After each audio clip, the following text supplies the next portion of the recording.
my fellow Americans, and let me introduce to you, for the first time, your next Vice President of the United States, Kamala Harris. Today, Joe Biden welcomes Senator Kamala Harris as his vice presidential running mate. She's the first black woman and the first person of South Indian descent to run on a major party ticket, and she's being celebrated by what the New York Times called her secret weapon, Alpha Kappa Alpha Sorority Incorporated, an international service organization of 300,000 plus college-educated women. Senator Harris was initiated into Alpha Kappa Alpha at Howard University in D.C. back in 1986. Two of her 37 line sisters are joining us live tonight to talk about the woman who could become the next vice president of the United States. Carla Manning and Jill Lewis, thanks so much for joining us. Thank you. I think I should put it out there as well. I'm also a member of Alpha Kappa Alpha, and if we refer to each other as Sor and even the senator, we're not being disrespectful. It's just how we greet and speak to each other. Sor, it is good to have you on here tonight. I know that you guys have known Senator Harris since your college days. What was she like as a line sister at Howard, and were there any indications that she would be running for vice president of the United States? Jill, let me start with you. So, it's interesting. People have asked that question, and you have to put it in the context of we were in the 80s.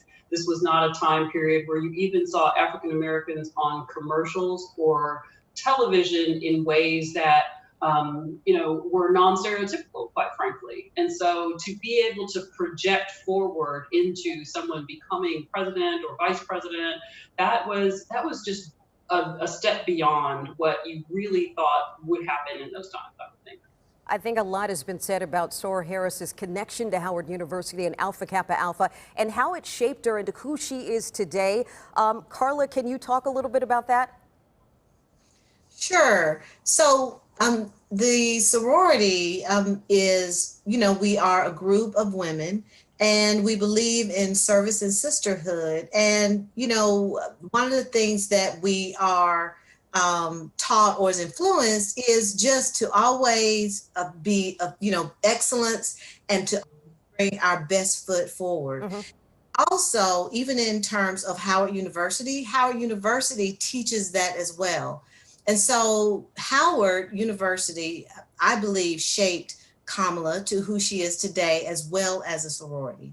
So we are looking at pictures of you guys right now from back when you were online to current pictures. When you first found out, she was going to be senator, and then she announced her run for president a year ago, I heard some of you guys say there was no question that you were going to be backing her. Carla? Oh, absolutely. Absolutely.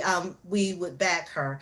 And not only, just because we know her, and I'll just speak for my own personal experience, but, you back a candidate who you believe is the best candidate.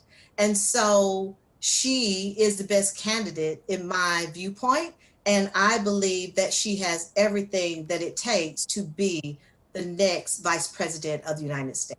Jill, let me put this out there. Alpha Kappa Alpha was the first a black sorority. Being the first can often be a heavy burden. We know today that Joe Biden, when he introduced her, he said this morning little girls woke up across the nation, especially black and brown girls who so often may feel overlooked and undervalued in our society, potentially seeing themselves in a new way as the stuff of presidents and vice presidents. What does this run mean for, women and for little girls of color who are watching this happen? I think that it becomes a norm to expect that you can reach the highest office. You can go to the moon. You can do whatever it is that you want, because now there's an exemplar for that. And I think that belief that you can be something because people have seen it, they've understood it, is very important. I felt the same way when Barack Obama was running for president and ultimately became president. I have an African-American son, and I like the idea that he would grow up in a world where he could see someone who looked like him in the highest office of the land. And I think that's part of the American lore. That's part of knowing that we can truly be a part of anything this country has to offer. Indeed, Carlos. So certainly we get to see the public Kamala Harris or the woman that we have seen since she's been the Attorney General in California to being a senator here. But you guys have known her since way back when. What is something about her that maybe the rest of us don't know that you can share with us? Well, in watching her on television, I believe she has one of the most engaging and warmest smiles. And that smile is real. And so when I see that smile on television and when I see it, that's the smile I've known since the 1980s. And so so that part is real. And then another thing that is truly real about her is the fact of the matter of when she's serious and when she is very focused. I've seen that. And then my experience with her as a college student is the same thing. Just, very focused, very serious, but also truly a warm person. Indeed. Carla Manning, Joe Lewis, Soros, thank you so much for joining us, giving us a little insight into presumptive vice presidential nominee Kamala Harris. We certainly appreciate you guys joining us tonight.